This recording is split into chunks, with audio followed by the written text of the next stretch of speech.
하나님 말씀은 신약성경 야고보서 1장 13절에서 15절까지입니다.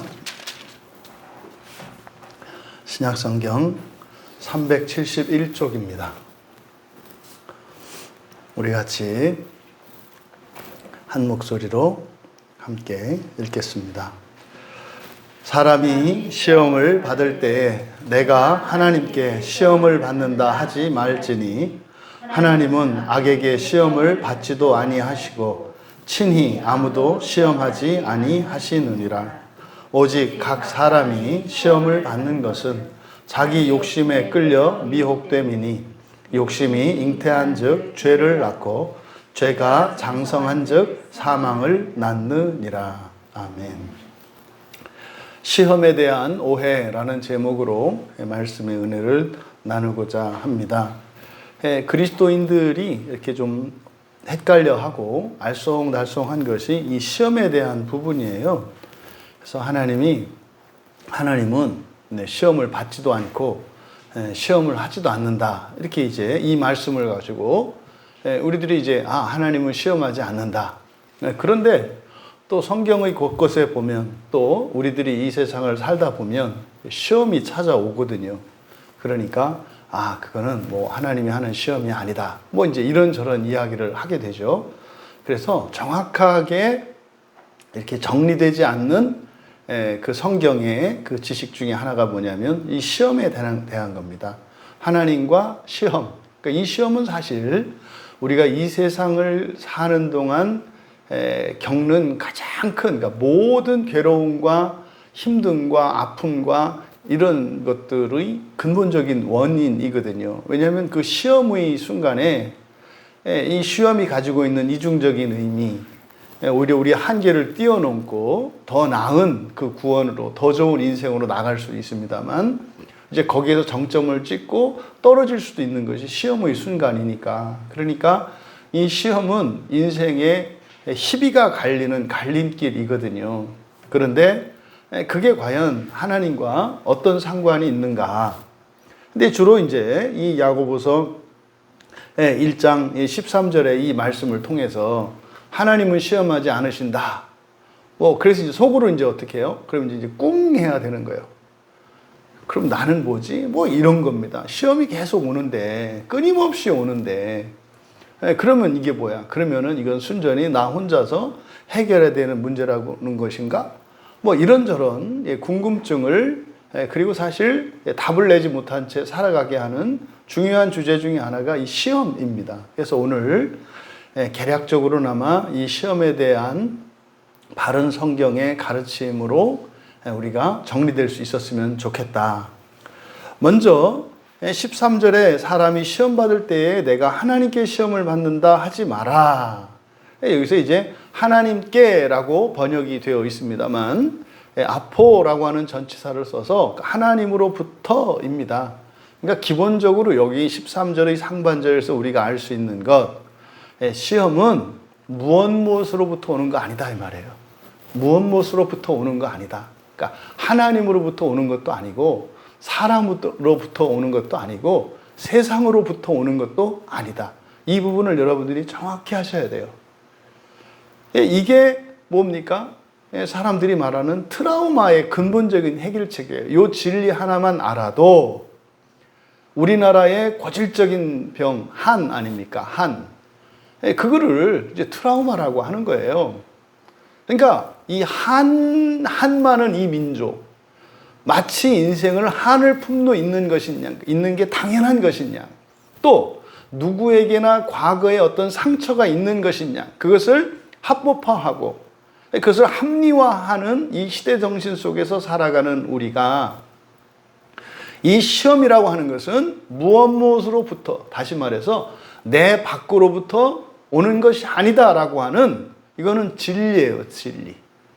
하나님의 진리. 그러니까 이 부분을 먼저 받아들이고 나면 시험의 이유가 무엇인지 알게 되고, 그러면 오히려 그 시험을 허락하시는 하나님의 선하신 뜻이 무엇인지를 깨닫게 돼서 그것이 우리에게 과거에는 화가 되었었는데 복으로 바뀌는 전화위복이 되는 일이 일어난다. 그래서 여러분 13절에 말씀하는 첫 번째 진리, 시험은 외부로부터 오는 것이 아니다. 무엇으로부터 오는 것이 아니다. 심지어 뭐예요? 하나님으로부터 오는 것도 아니다. 이것을 기억하시기 바랍니다. 그러면서 이제 시험이 하나님으로부터 오지 않는 이유에 대해서 하나님의 성품, 하나님의 속성에 대해서 이야기해요. 그러니까 하나님 이렇게 되어 있습니다만 그 하나님, 성경에서 그 하나님, 이것은 창조주 하나님이시고 또 좀 더 구체적으로 이야기할 때는 성부 하나님을 지칭한다. 이렇게 말씀을 드렸어요. 그 하나님. 그러니까 그 하나님은 악에게 시험을 받지도 않고 또 친히 시험도 하지 않는 분이시다. 이렇게 돼 있어요. 그러니까 하나님으로부터 시험 받는다고 하지 마라. 왜냐하면 하나님과는 상관이 없는 거야. 이런 의미지 않습니까? 그런데 이렇게 이 주제를 예수님의 동생인 야고보가 말씀하시는 이유가 뭘까요? 너무나 많은 사람들이 그렇게 생각하기 때문이에요. 너무나 많은 사람들이 넘어지는 이유가 시험이 하나님으로부터 온다. 그런데요, 왜 시험이 하나님으로부터 온다고 생각을 하냐면 이게 알고 나면 너무 기가 막히고 말도 안 되는 소리예요. 하나님이 전능자이시기 때문에, 하나님이 창조주이시기 때문에, 하나님이 절대 주권을 가지신 분이시기 때문에 그것도 온다라고 생각하는 거죠. 희한한 일이죠.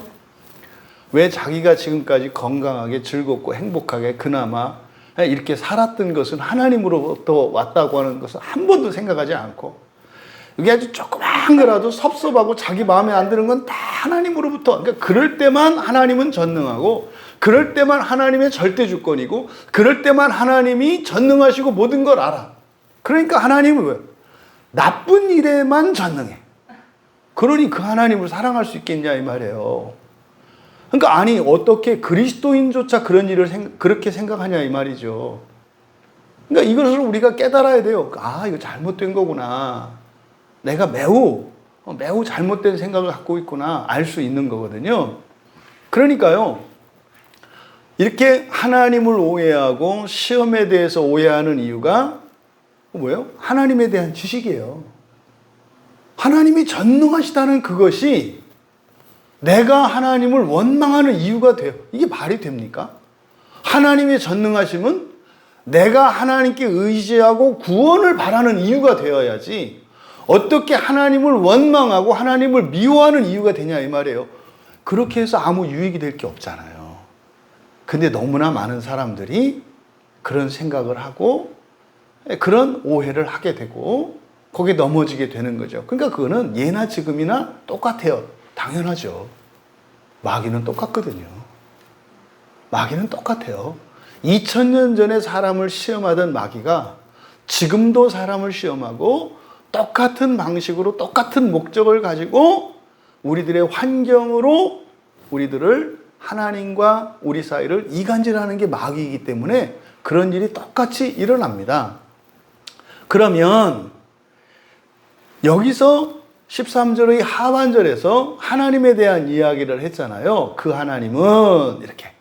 그러니까 시험에 대해서 말씀하시면서 너무나 많은 그리스도인들이 오해하고 빠지기 쉬운 함정이 시험에 대한 것이다.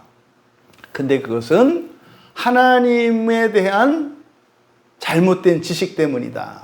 이것을 말씀하는 거죠. 그래서 13절의 하반절에서는 하나님의 성품에 대해서 이야기하고 있는 거예요. 하나님이라고 하는 분이, 하나님이라고 하는 그 하나님이 어떤 분이신가를 우리에게 가르쳐 줘요.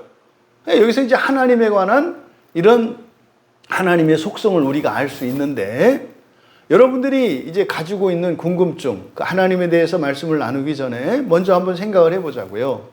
하나님이 과연 하나님의 백성들을 시험합니까? 안 합니까? 지금 여기서는 안 하신다고 그랬거든요. 시험 받지도 않고 시험 안 하신다고 했어요. 근데요, 하나님이 시험을 하실까요? 안 하실까요?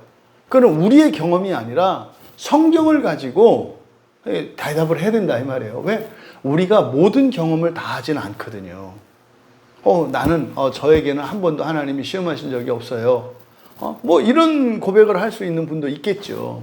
근데 그것은 지엽적인 것이고 부분적인 것이기 때문에 그것을 일반화할 수는 없어요. 그래서 일반화할 수 있는 그 답은 성경 안에서 얻어야 합니다. 그러면 신구약 성경에서 과연 하나님이 시험을 하는지 안 하는지 성경에서 답을 얻으면 돼요.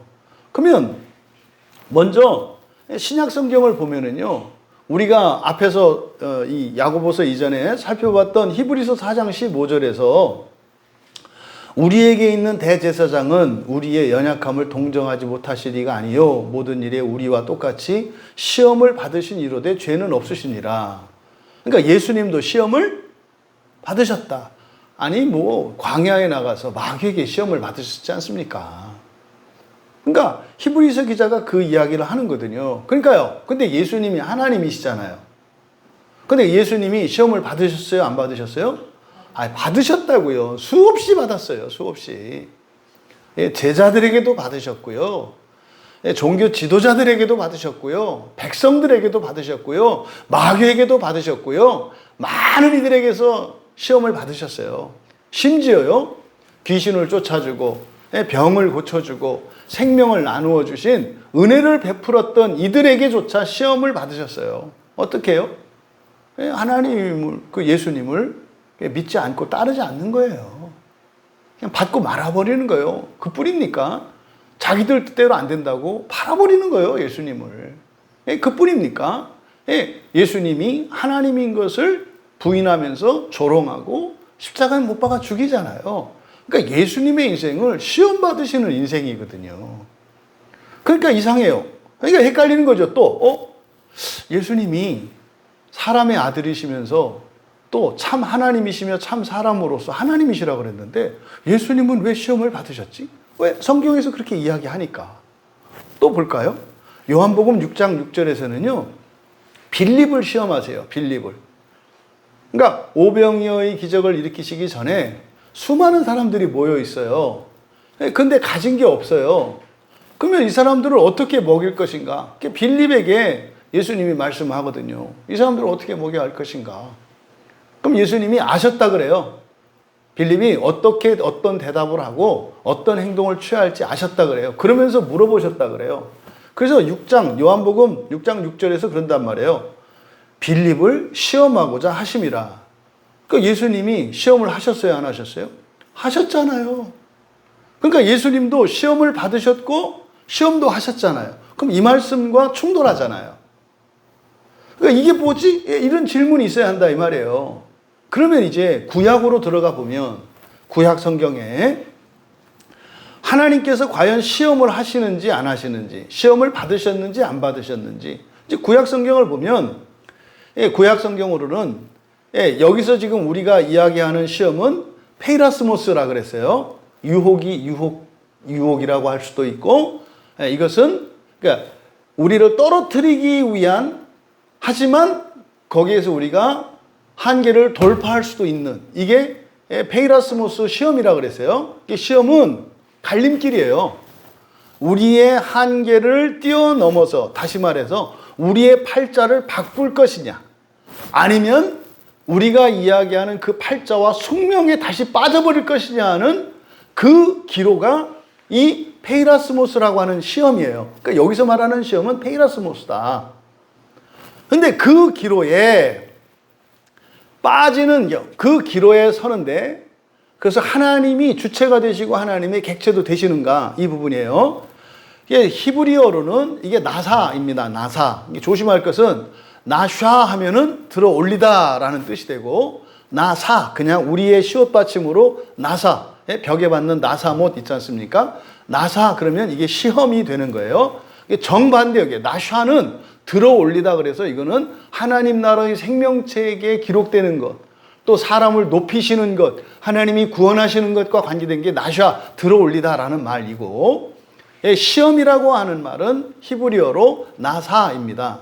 그러면 이 시험에 대한 성경, 구약 성경의 본문들을 찾아보면 창세기 22장 1절에서 하나님이 아브라함을 시험하시려고 그를 부르셨다 그래요. 그러니까 아주 의도적으로 시험을 하셨다니까요. 그 창세기 22장 1절에서 하시는 시험이 뭐냐면 바로 외아들, 그 독생자인 외아들인 이삭을 하나님께 제물로 바치라는 거였어요. 여러분, 누군가가 이런 시험을 한다고 생각을 해보세요. 얼마나 비인간적이고 잔인하냐고요.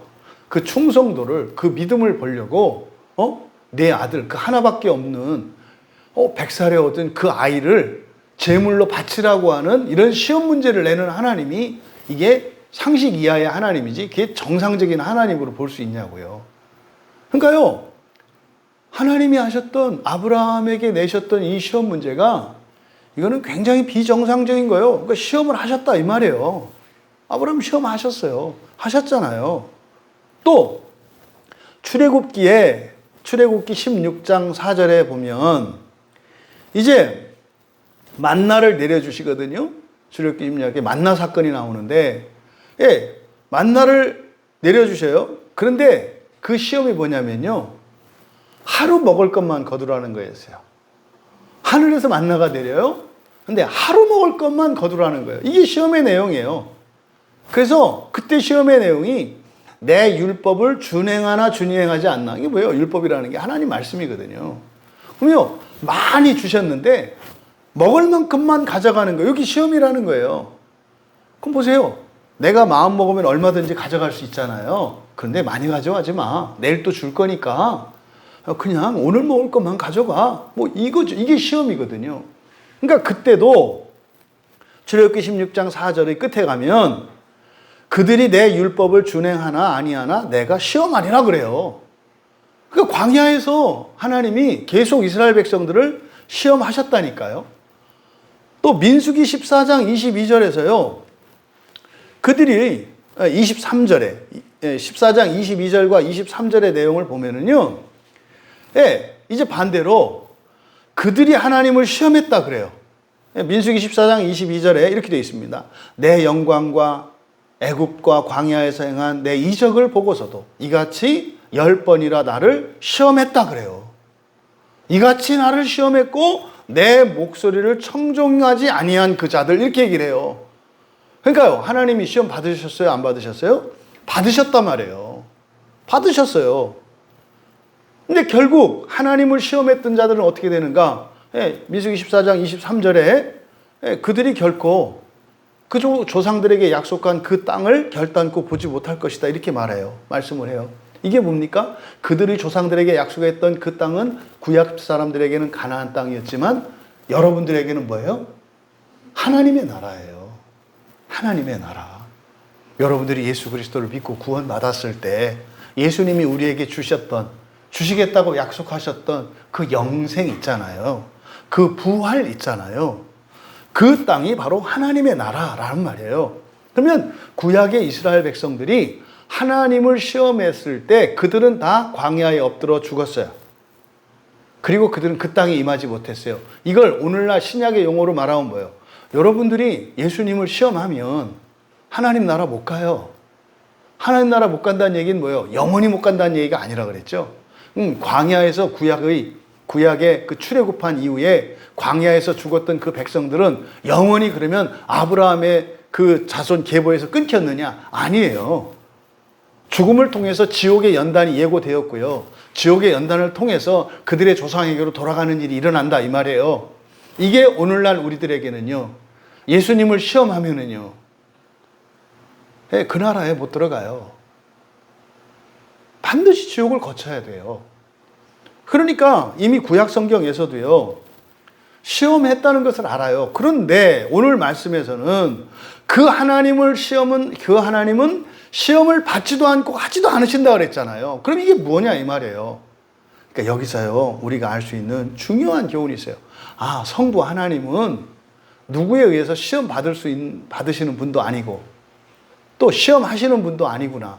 그러면 아니 신구약 성경에 하나님이 구약 성경에서는 여호와가 시험을 하시기도 하고 시험을 받기도 하시고 그래서 죽이기도 하셨잖아요.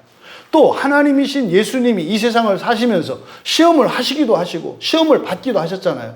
그러면 여기서 말하는 그 하나님과 예수 그리스도는 뭐냐? 그러니까 여기서 우리가 알 수 있는, 여기서 삼위일체 하나님이 무엇인지 알 수 있는 거예요. 성부 하나님이신 그 하나님은 시험 받을 수도 없고요. 받으시지도 않고 누구를 시험하지도 않으세요. 역사 속에 개입하지 않으신다고요.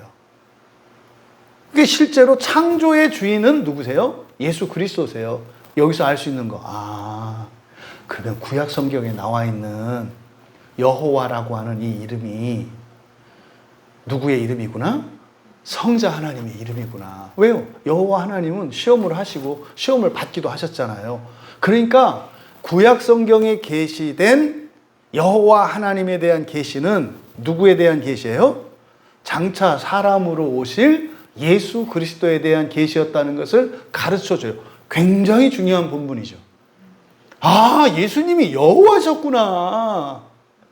구약에 나타났던 여호와 하나님, 천지를 창조하셨던 그 여호와, 성자 하나님이셨고, 그분이 예수님이셨고, 예수님에 대한 예표였구나. 그걸 알 수 있는 거죠. 그러면 이 세상을 살아가는 사람들에게 경험되는 하나님은 어떤 하나님이세요? 성자 하나님이신 거고, 구약 성경에는 여호와 하나님이었고, 신약 성경에는 예수 하나님이라고 이라는 사실을 지금 야고보가 말씀하는 거예요. 여러분, 이 야고보가 누구라고요? 예수의 동생이고 예수를 정신이 오락가락하는 형으로 알았던 동생이었다니까요. 이 이야기를 할 때 야고보의 마음이 어떨까요? 옛날에 자기 생각하지 않겠어요? 형도, 골치 아픈 형, 가족들에게 문제를 일으키는 형이 예수라고 생각했던 야고보가 지금 뭐라고 얘기하는 거예요?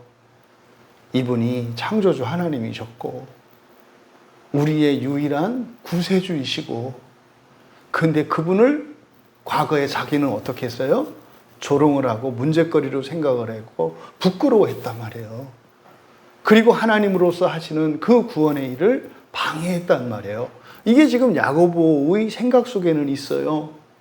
이걸 여러분들이 아실 수 있어야죠. 우리가 그러잖아요. 우리가 은혜를 받고 또 예수 그리스도의 복음을 전하고 이렇게 할 때 속으로 우리는 혼잣말 하잖아요.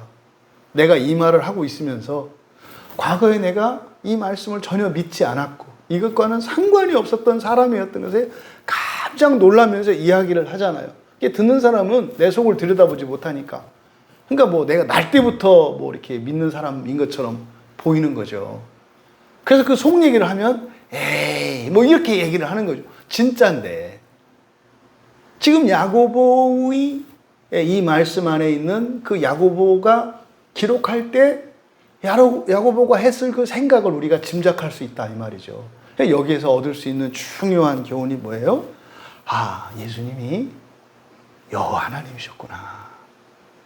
구약 성경에 있는 여호와 하나님, 이거는 전부 예수님에 대한 말씀이라고 여기서 이야기를 하는 거예요. 그리고 나서 또 하나 하나님에 대해서 알 수 있는 지식이 뭐예요?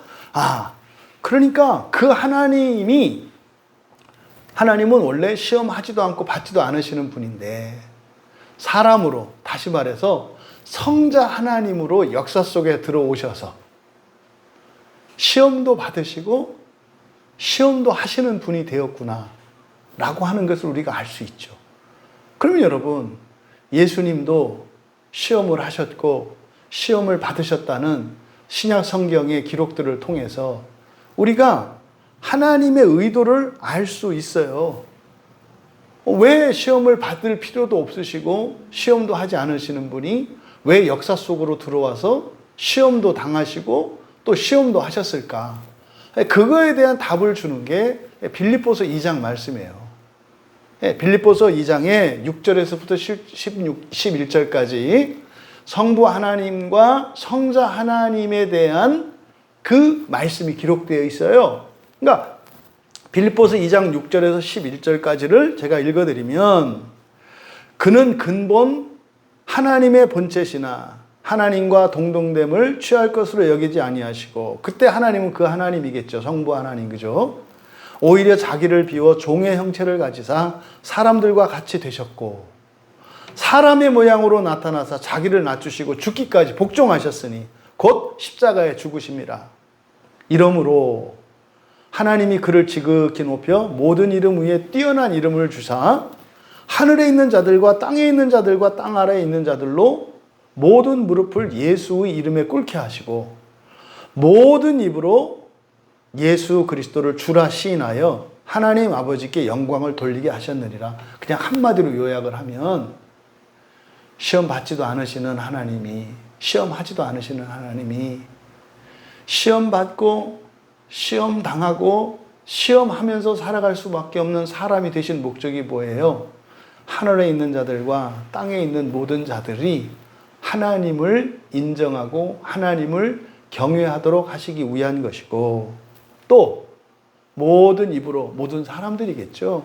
모든 사람들로 그리스도를 주라 시인하여 하나님께 영광을 돌린다. 무슨 말이에요? 구원이에요. 구원하기 위해서 하나님이신 예수가 성자 하나님으로 사람과 같이 되셨다고 말씀을 하는 거예요. 그러면 여기서 시험에 대한 그 의미를 우리가 이해할 수 있겠죠. 아, 시험이라는 게 뭐예요? 아, 결국은 하나님이 우리를 구원하시는 구원의 도구로 사용하시는 것이 시험이구나. 아, 우리는 시험을 싫어하는데 그냥 싫어할 것은 아니구나. 왜요? 하나님도 시험 속으로 뛰어들으셨다 이 말이에요. 근데 그 목적이 뭐다? 나를 구원하시기 위함이다. 그러니까 여러분 인생에 일어날 변화들에 대해서 두려워하지 말라. 그러니까요, 시험에 들지 않고 시험을 이기는 것은 우리의 영광의 순간이 된다 이 말이에요. 그러니까 시험을 피하려 할 것이 아니라 시험을 준비하면 되죠. 그래서 시험을 이기면 여러분 팔자가 바뀐다니까요. 우리의 숙명이 바뀐다니까요. 그러면 그게 단순히 나 하나만의 문제가 아니잖아요. 나와 관계를 맺고 있는 우리 가족은 물론이요, 우리의 선조와 우리의 후손들, 또 우리 교회 지체들, 더 나아가서 우주에까지 그게 확장된다니까요. 그러니까 시험은 기회예요. 근데 그 기회를 어떻게 활용하느냐가 중요한 거죠. 그러니까 우리가 시험에 대한 우리의 태도를 바꿔야 된다. 우리의 생각을 바꿔야 된다. 두려워하지 마라. 인생에 어떤 변화가 일어날 변화에 대해서 두려워하지 마라. 다만 여러분들이 어떻게 해라? 어떤 변화가 올지라도 나는 그것을 선용하겠다. 시험을 이기겠다. 시험을 이기는 길은요, 여러분이 여러분의 힘으로 하는 거 아니에요. 시험을 이긴다는 게 뭡니까? 여러분이 할 것만 하고요, 할 수 없는 건 하나님께 의지하는 거라니까. 이건 그러니까 누구나 다 할 수 있어요. 각자가 할 수 있는 거 다르겠습니다만은, 근데요, 우리는 어떻게 해요? 할 수 없는 걸 하려고 해요. 할 수 없는 걸 하려고 한다니까요. 시험을 이기지 못하는 이유가 대부분요, 능력이 없어서가 아니에요. 교만해서 그러고요, 주제를 몰라서 그러는 거예요. 또 반대로 능력이 없는 것은 사실은요, 다시 말해 내가 할 수 없는 일은 할 수 없는 게 아니라 어떻게 해야 되는 거예요? 하나님의 힘으로 해야 되는 거잖아요. 그러니까 하나님을 의지하지 않기 때문이고요, 자기의 자신의 힘으로만 살려고 하기 때문인 거죠. 그러니까 우리가 준비해야 될 것은 이미 다 준비되어 있어요. 이건 뭡니까? 버려야 되는 거죠. 버려야 되는 거죠. 얼마나 우리들이 잘하려고 하는지 몰라요. 여러분, 성경은 잘하려고 하지 않아요. 네가 할 수 있는 게 뭔지 알라고 한단 말이에요. 그리고 할 수 없는 것은 하나님께 도움을 청하라고 하거든요. 그러면 어떻게 돼요? 우리가 점점점 더 할 수 있는 사람으로 변해가요. 그럼 점점점 하나님께 도움을 청한 게 줄어들어 가요. 그래서 어떻게 해요? 점점점 하나님을 닮아가요. 이게 스승과 제자 사이에서, 부모와 자녀 사이에 일어나는 일이잖아요. 어렸을 때는 그래서요, 절대적으로 부모님의 말씀을 따르고 선생님의 말씀에 순종해야 되는 때가 있어요. 그럼 점점점 자라면서 어떻게 해요? 알아서 해야 되는 일들이 늘어나잖아요. 그럼 나중에는요, 오히려 청춘어람이 되잖아요. 네? 스승에게서 난 제자가 더 큰 스승이 되잖아요. 부모에게서 교육받은 자녀가 부모를 뛰어넘는 그런 성인이 되잖아요. 교회 안에서 여러분들은 저를 능가하시는 그런 사람들이 되어 가셔야 돼요. 이게 구원의 원리거든요. 이것이. 그러니까 누구나 다 시험을 이길 수 있다. 근데 문제는 뭐예요? 내가 할 수 없는 것을 할 수 있다고 착각을 하거나 또 내게 없는 힘을 하나님께 구할 수 있다는 사실을 모르거나 믿지를 않아요. 누누이 말씀드려요. 그러면 다른 대안이 있느냐? 없어요. 대안 부재 상황인데도 하나님께 도움을 청하지 않아요. 그러면서요, 아무런 쓸데없는 이들에게 찾아가서 도움을 청하고 뭐 그런 일을 하죠. 그러면 점점점 악화되는 거 아니에요. 시험에 대해서 두려워하지 마라. 시험을 이길 수 있는 모든 준비와 또 모든 능력이 주님께 있다. 중요한 것은 여러분이 해야 할 것은 하는 거예요. 그래서 내가 할 수 있는 게 무엇이고 내가 해야 되는 것이 무엇이며 내가 하면 안 되는 것이 무엇인지를 아는 일이 중요해요. 그게 성경이잖아요. 내 생각이 아니라 성경의 가르침을 따라야 돼요. 성경이 내가 해야 되는 것과 하지 말아야 되는 것을 가르쳐줘요. 근데 그를 내가 하고 싶은 것과 하고 싶지 않은 것으로 싸우죠. 그리고 내 잘못된 판단을 따르죠. 난 이거 절대로 할 수 없어. 성경은 할 수 있다고 얘기하는데 나는 할 수 없다고 얘기를 하죠. 그러니까 우리가 성경 말씀을 따라 가려고 하는 결단. 이것이 우리에게 필요한 것이다. 그리고 하나님의 말씀을 따라 살아간다 할지라도 내가 할 수 있는 것과 할 수 없는 것, 나의 능력으로 되는 것과 되지 않는 것을 잘 분별하는 게 중요하다. 그리고 하나님께 의지하는 게 중요하다. 어떻게? 믿음으로. 믿음으로. 이게 준비 끝이에요.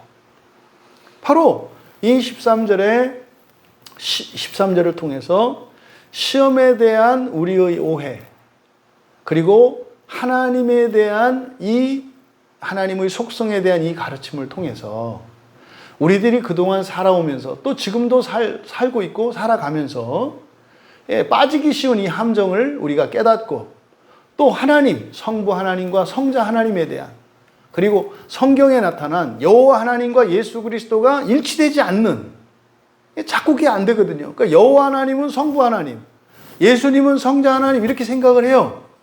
아니라는 거죠.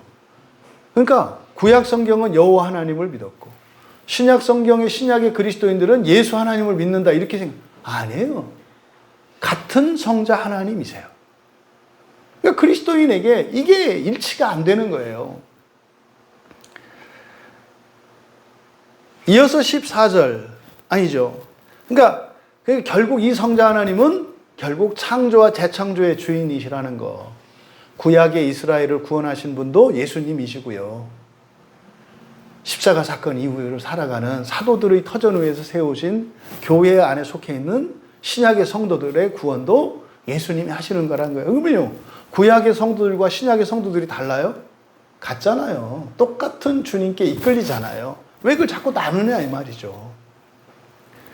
바로 이 13절을 통해서 우리가 얻을 수 있는 이런 놀라운 진리의 말씀이 있죠.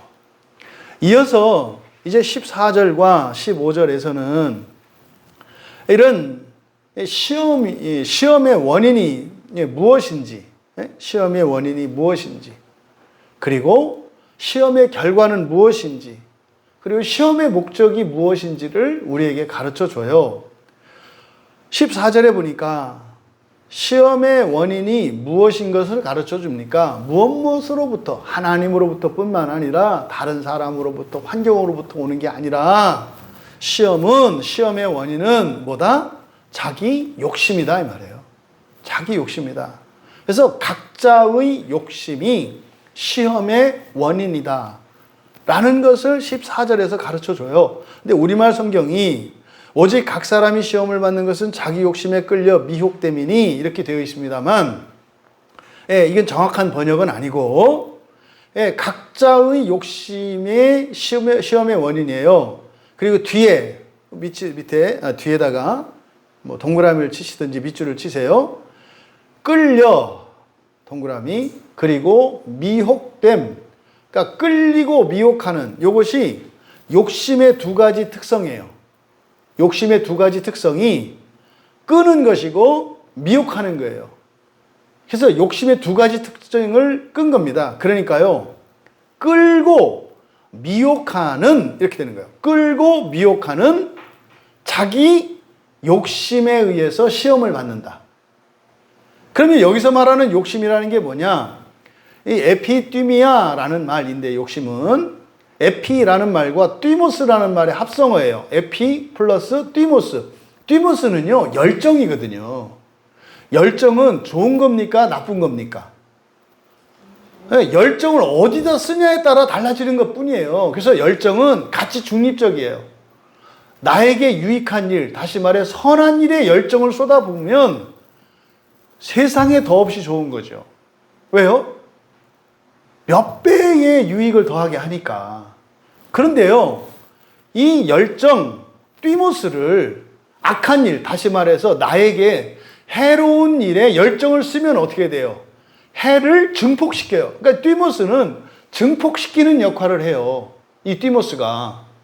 그러니까 좋은 것은 더 좋게 하고 나쁜 것은 더 나쁘게 하는 역할이 이 열정이거든요. 그러니까 열정이 있는 사람은 뭐 아니면 도예요. 크게 성공하든지 크게 망하든지. 이 열정이 없는 사람은 길게 오래 그냥 길게 그냥 살아요. 근데 열정 있는 사람은 말하자면 그런 거죠. 굵고 짧게 사는 게 열정이 있는 인생이고, 열정이 없는 사람은 가늘고 길게 사는 게, 근데 총합은 같아요. 굵고 짧은 거에 그 면적을 구해보고 가늘고 긴 거에 구하면 똑같아요. 그러니까 이렇게 살든 저렇게 살든 어느 게 더 선하다 뭐 이렇게 말할 수 없어요. 그건 각자의 사명과 은사에 따라 살면 돼요. 그러니까 뭐 인생은 꼭 굵고 짧게 살아야 된다 이렇게 할 필요도 없고, 아니야 가늘고 길게 지 마음대로 사시면 돼요. 그런데 이 열정이라고 하는 그것이 그러니까 뭡니까? 이게 가치 중립적인 거예요. 그런데 욕심은 뭐냐? 앞에 에피라는 말이 붙어요. 에피. 에피는 특정 대상에게만 하는 거예요. 그러니까 에피띠미아, 그러니까 특정한 대상에게만 집중된 열정이라는 의미예요. 욕심이라는 것은. 그러니까 뭐예요?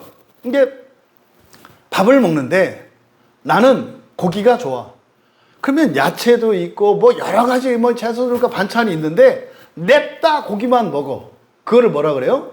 욕심이라 한다 이 말이에요. 그러니까 우리가 흔히 말하는 음식 먹을 때 편식 있잖아요. 그게 욕심이에요.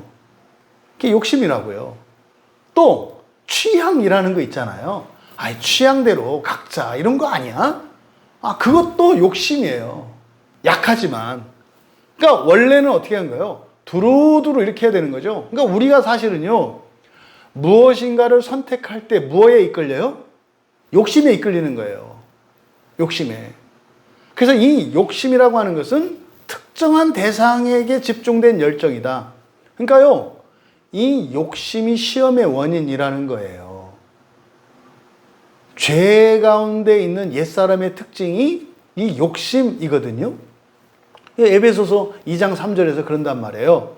전에는 우리도 다 그 가운데 우리의 육체의 욕심을 따라 지냈다 그래요. 전에는 그러니까 예수 그리스도 믿기 이전이죠. 그리고 욕심을 따라 살아요. 욕심을 따라서. 그게 옛사람의 특성이에요. 여전히 우리 안에도 옛사람의 그런 성품이 남아 있잖아요. 우리가 척결해야 되는 마음 기경을 하는 중요한 그 목적 중에 하나가 이 욕심을 제거하는 거겠죠. 그러니까. 그래서 무엇인가에 집중된 열정인 욕심, 이것이 모든 시험의 원인이라는 것을 가르쳐 줘요. 근데 그 욕심의 두 가지 특성, 끌리는 거고요. 그리고 미혹하는 거예요.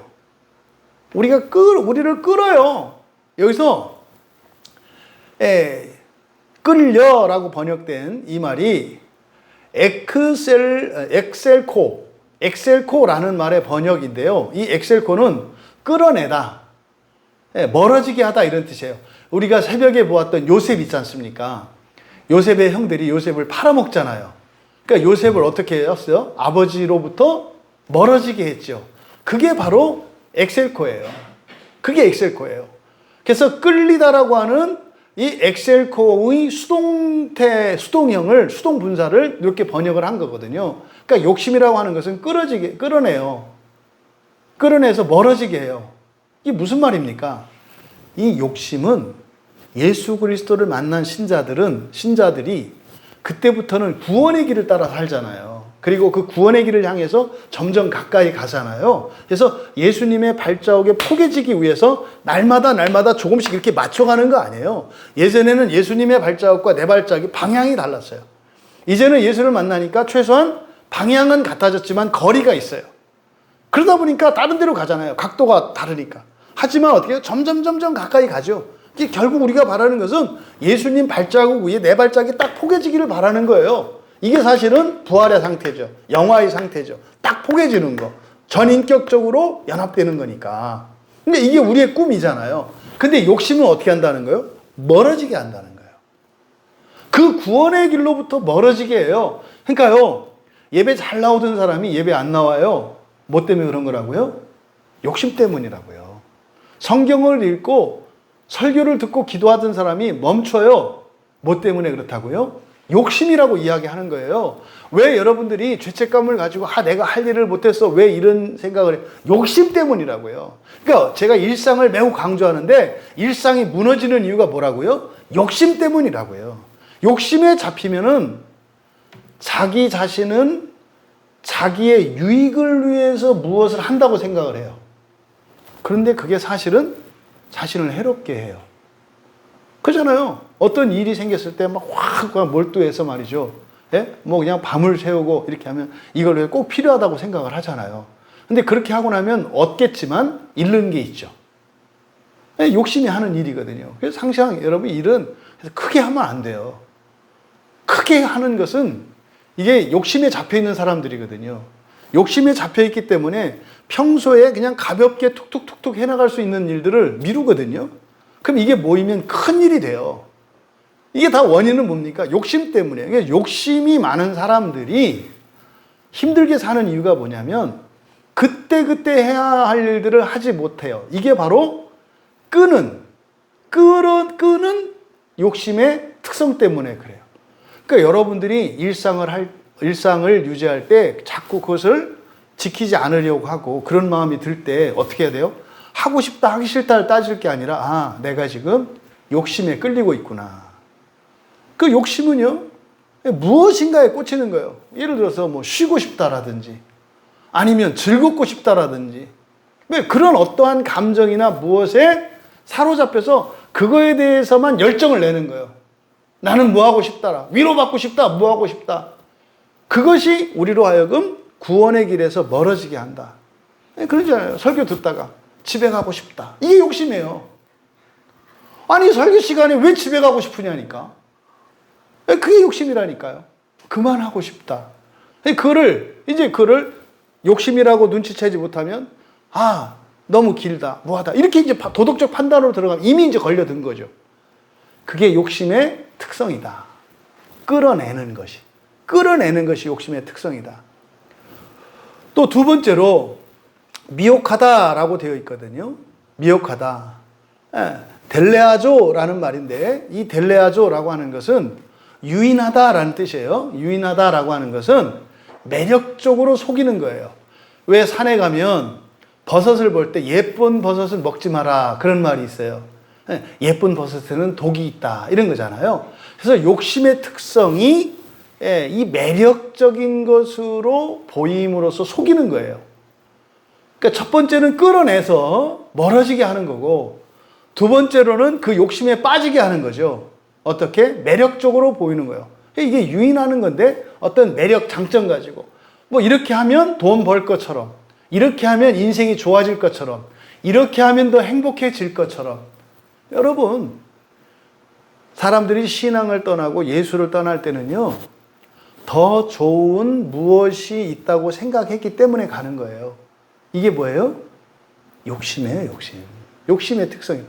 여러분 구원은요 유행이 없어요. 새로운 게 없어요.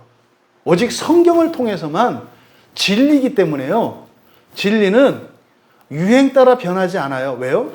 그것은 최고의 것이기 때문에 그렇고요. 실증나지 않기 때문이에요. 근데 왜 그 진리가 실증이 나요? 욕심 때문이라고요. 근데 그 욕심에는 마치 매력이 있는 것처럼 뭐 새로운 무엇인 것처럼 끄는, 하지만 결국은 속이는. 구약의 잠언이라고 하는 성경 중에 잠언 7장이 바로 이 욕심에 대한 경고장이에요. 잠언 7장은. 거기에 보면 음녀에 대한 이야기로 나오거든요. 마치 경건한 한 남자를요, 유혹을 해가지고 그 남자가 탈선하게 만드는 이야기거든요. 그래서 음녀로 나와 있는데 그건 욕심입니다. 그런 거예요. 뭐 오늘 우리 남편이 출장 가서 집이 없어요. 집에 없어요. 아무도 없어요. 그리고 골목길에 서서 난 당신이 경건한 사람인 줄 아는데요. 뭐 죄 짓는 거 아니고요. 그럴 수 있는 거예요. 우리 남편 집에 없어요. 우리 집에 가서 오늘 밤새 저와 함께 보내요. 이렇게 경건한 모습으로, 아름다운 모습으로 이렇게 온다는 말이에요. 그때 그 음행이 바로 욕심을 얘기하는 거거든요. 그거는요, 음란과 음행에 대한 얘기가 아니에요. 욕심에 대한 이야기예요. 그는 남자들은 이렇다, 뭐 조심해라, 남편들 밖에는, 이런 얘기가 아니에요. 우리에 대한 얘기예요. 우리의 뭐? 욕심이죠. 거기서 그 음녀가 의미하는 게 뭐겠어요? 세상이고요. 세상이고요. 거기서 우리 집으로 가자 할 때 그게 뭐겠습니까? 바로 이 욕심에 그런 미혹과 이렇게 멀어지게 하는 이 두 가지의 특성이 잘 나타나 있는 건데, 바로 여러분이 신앙의 자리, 예배의 자리에서 다른 데로 끌어내요. 왜요? 거기에 가도 괜찮을 것처럼, 거기에 가면 기쁨이 있을 것처럼. 이게 욕심의 특성이다. 그래서 이 두 가지 욕심의 특성, 이것을 여러분들이 잘 기억하셔야 합니다. 그러니까 지금 말하고자 하는 게 뭡니까? 14절에서 욕심에 빠지는 것이 이제 시험의 원인인데, 그 욕심이라는 게 뭐다? 좋아 보인다 이 말이에요. 잘하는 것처럼 보인다 이 말이에요. 더 가까이 가는 것처럼 보인다 이 말이에요. 그런데 실제로는요, 멀어지게 하는 거고요. 속이는 거다. 이것이 14절. 그러세요? 그냥 저녁이 되면 집에 가고요. 주일이 되면 교회 오고요. 또 여러분들이 정해놓은 시간이 되면 기도하시고요. 설교를 듣고요. 또 때 되면 출근하시고요. 퇴근하시고요. 하는 일이 굉장히 중요한 일이죠. 욕심은 여러분의 일상과, 여러분의 신앙의 일상과 여러분 생활의 일상을 무너뜨리기 위해서 작용을 해요. 그런데 거기에는 뭐한다? 온갖 명분과 이유들을 붙여서 오히려 힘을 내서 거기에 빠지게 한다. 바로 이 욕심이 시험의 원인이라는 거죠. 여러분, 구약의 이스라엘 백성들을 하나님이 시험을 했을 때 시험을 한다 그랬잖아요.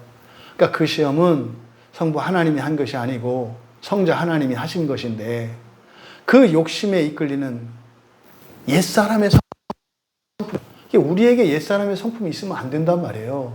그래서 그것을 위해서 계속 하나님이 시험을 하세요. 그러니까 여러분 인생 안에 많은 시험이 와요. 시험을 하신다고요. 그런데요, 예수님이 먼저 모든 시험을 다 받으셨기 때문에 히브리서 기자의 말씀처럼 먼저 받으신 이유가 뭘까요? 벗어날 수 있는 길을 마련해 주시기 위해서, 또 시험에 빠진 자들의 마음을 헤아리시고 긍휼히 여기시기 위해서 먼저 다 겪어보시는 거죠. 그래서 바로 그 시험으로부터 우리를 구원하시기 위해서, 또 우리 안에 있는 옛사람의 성품이 있으면 하나님 나라에 들어갔다가도 담 타고 넘어올 거거든요. 그래서 그것을, 모든 것을 완전하게 하시기 위해, 다시 말해서 뭡니까? 그 재창조의 삶을, 완전한 구원을 이루기 위해서 끊임없이 시험하신다는 것을 우리가 기억해야 한다. 그래서요, 이스라엘 백성들은요, 그들의 옷 끝에, 이 옷단의 귀에 술을 달아요, 이렇게. 그게 바로 뭐예요? 욕심 부리지 말라는 표시예요. 그래서 민수기 12장 39절에서 광야에서의 그 삶은 시험하고, 하나님을 시험하고 하나님으로부터 시험받는 기간들이었거든요.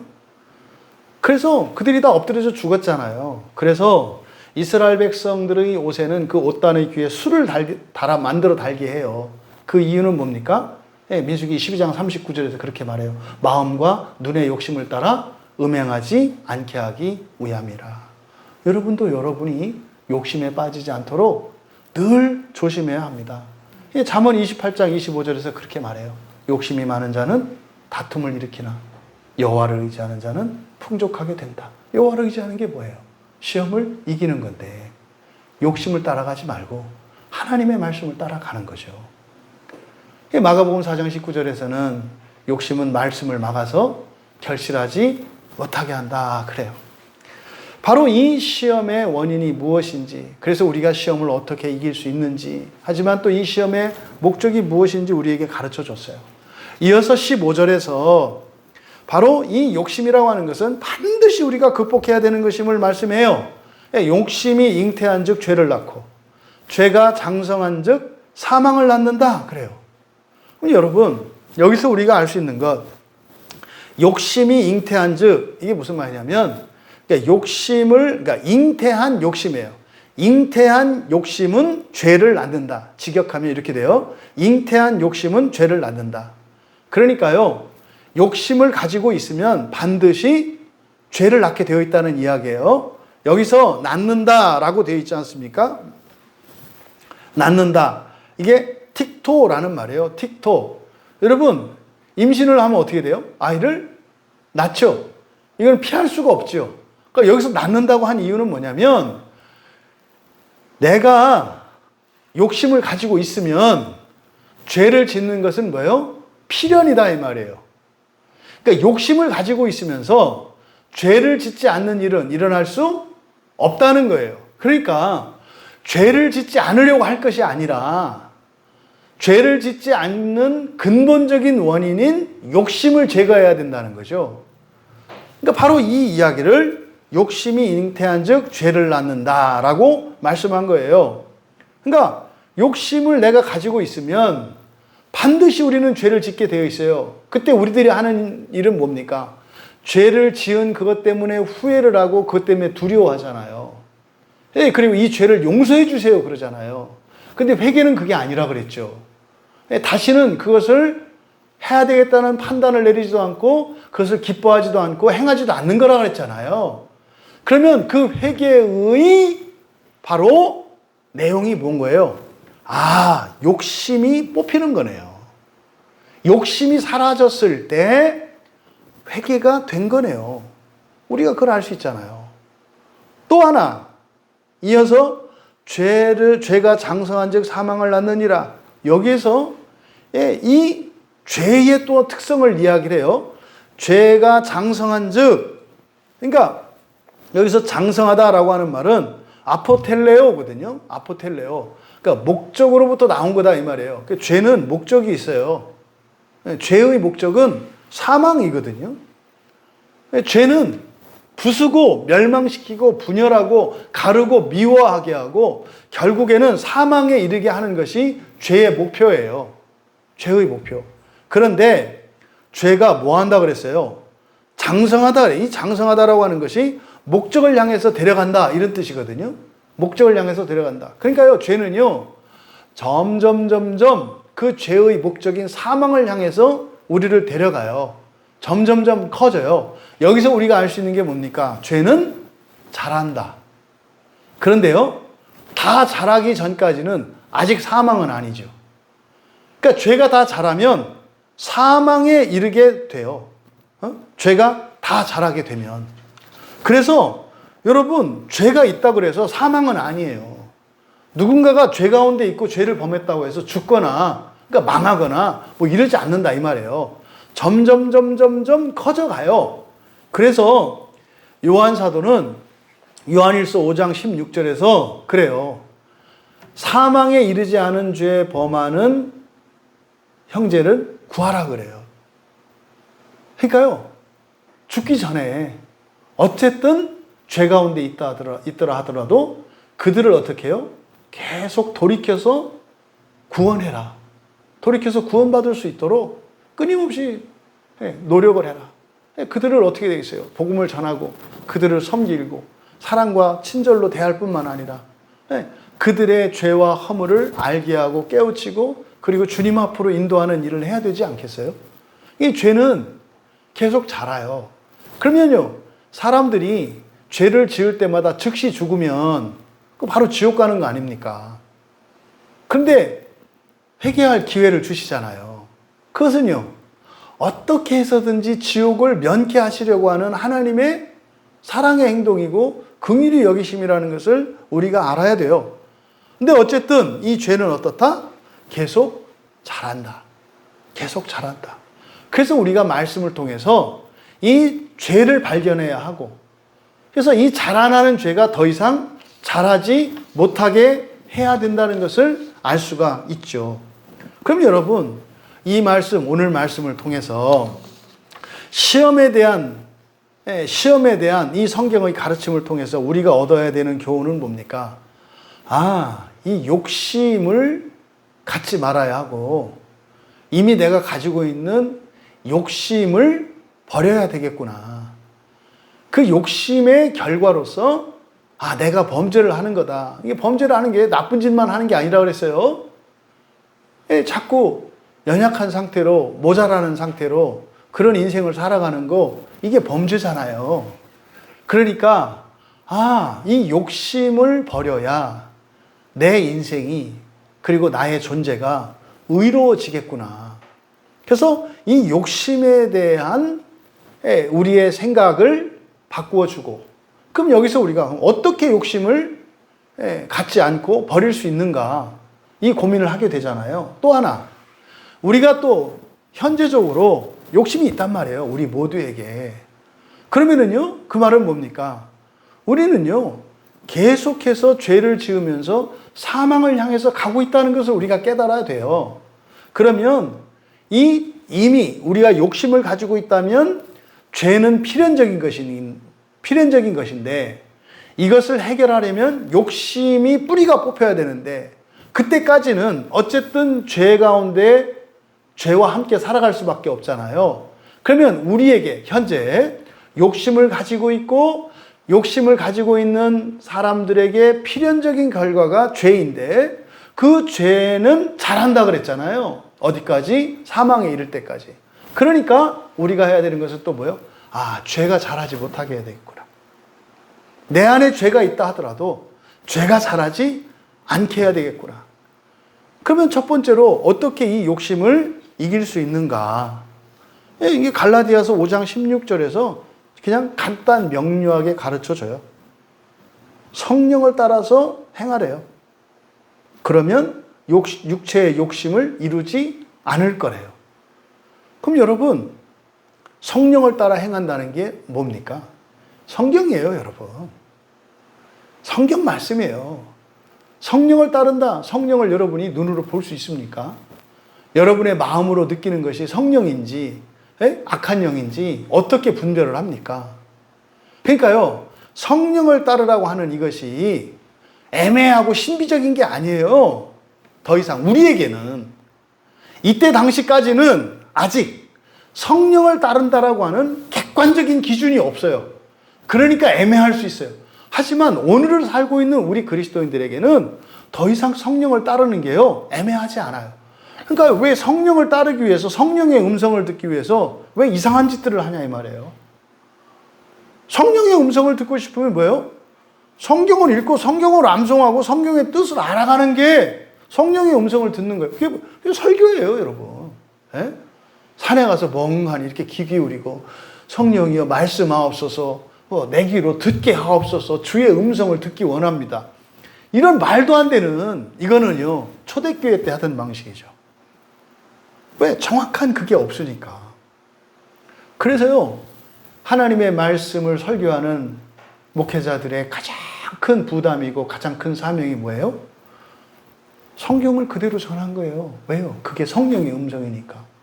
그러면요, 성령의 음성을 들어야 성령을 따라서 살 수 있잖아요.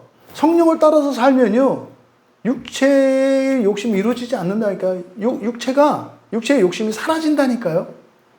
그러니까 결국 욕심을 이기는 길은 뭐예요? 성경입니다. 성경을 통해서 여러분들이 이 성경을 경험하셨겠지만 몰랐다가 아시고 나서 그것을 내 것으로 받아들이셔야 되잖아요. 그래야 그 말씀이 내 생활 속에서 감찰하면서 왼쪽으로 오른쪽으로 이렇게 가르쳐 주잖아요. 그런 거예요. 그래서 욕심을 이길 수 있도록 하나님께서 주신 것이 성경이고, 또 성령을, 예수님께서 성령을 보내주시겠다고 했던 목적이 바로 뭐예요? 이 시험의 원인이 되는 이 욕심을 극복하고 이길 수 있도록 성령께서 우리 안에 계신 것이구나. 욕심을 버리는 것이 회개의 핵심이구나. 뭐 이런 여러 가지 진리들을 우리가 얻을 수 있죠. 또 죄가 장성하지 못하게 하기 위해서는 어떻게 해야 되겠습니까? 죄는 불완전성이라고 그랬잖아요. 불완전성. 그러니까 결핍이에요. 완전의 결핍. 그러니까요, 나의 판단과 나의 감정과 나의 의지에 순종하면 안 돼요. 나의 판단도 불완전한 것이라는 것, 나의 감정도 온전한 게 아니라는 것, 이것을 우리가 기억해야 합니다.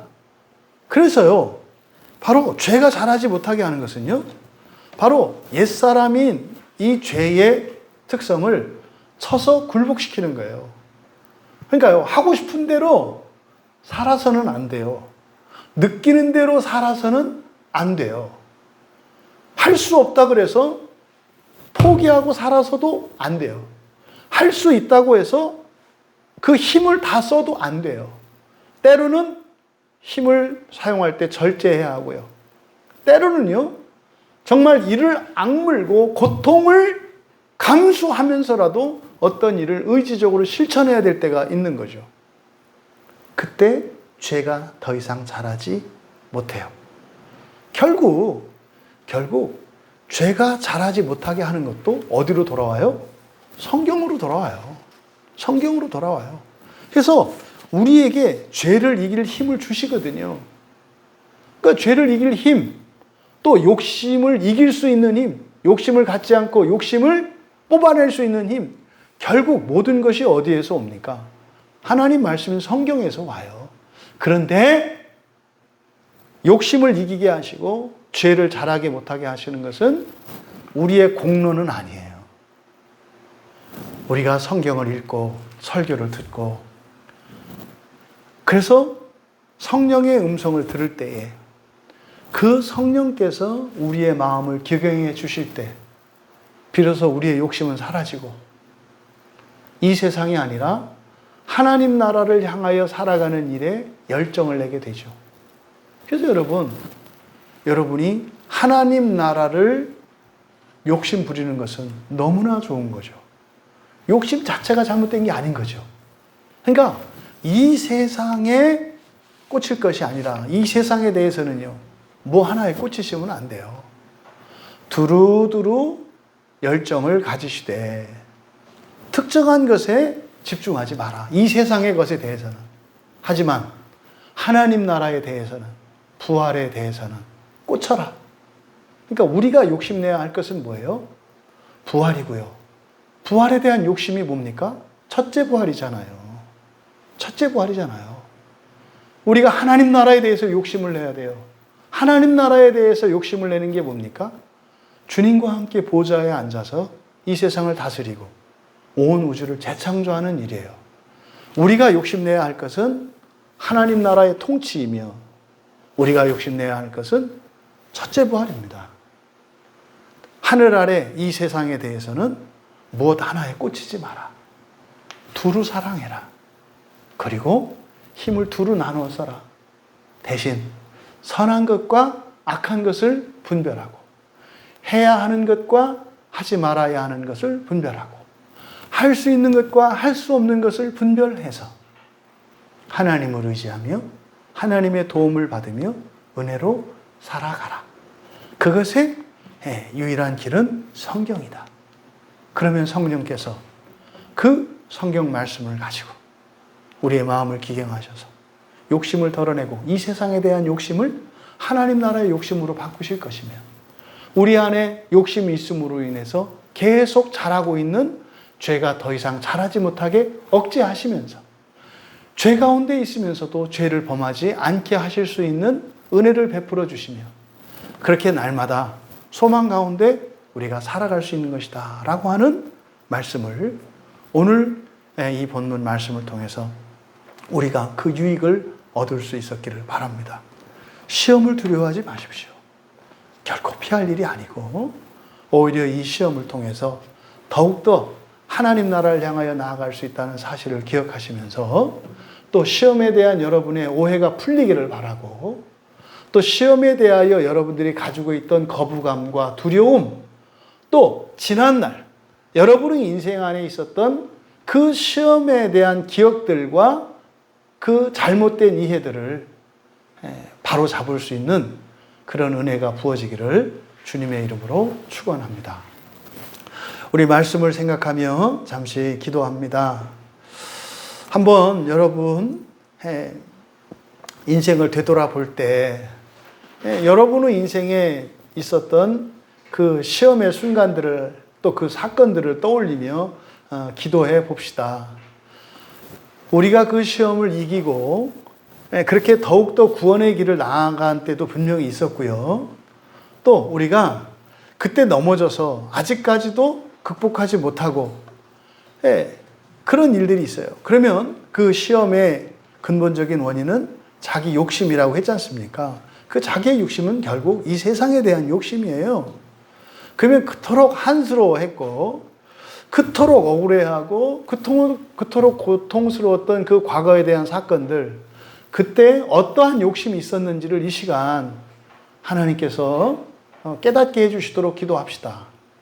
그리고 과거에 있었던 모든 그러한 일들이 하나님의 선하신 뜻과 하나님의 약속 안에서 이루어진 것임을 기억하면서 회개합시다. 하나님에 대해서 오해했고 내 인생에 대해서 불평하고 저주하고 한스러웠던 이 모든 것에 대해서 우리가 이길 수 있도록 하나님 은혜를 주십시오. 그래서 과거에 있었던 모든 시험을 오늘 이 시간을 통해서 극복하고 이길 수 있는 은혜를 구하며 잠시 기도하겠습니다.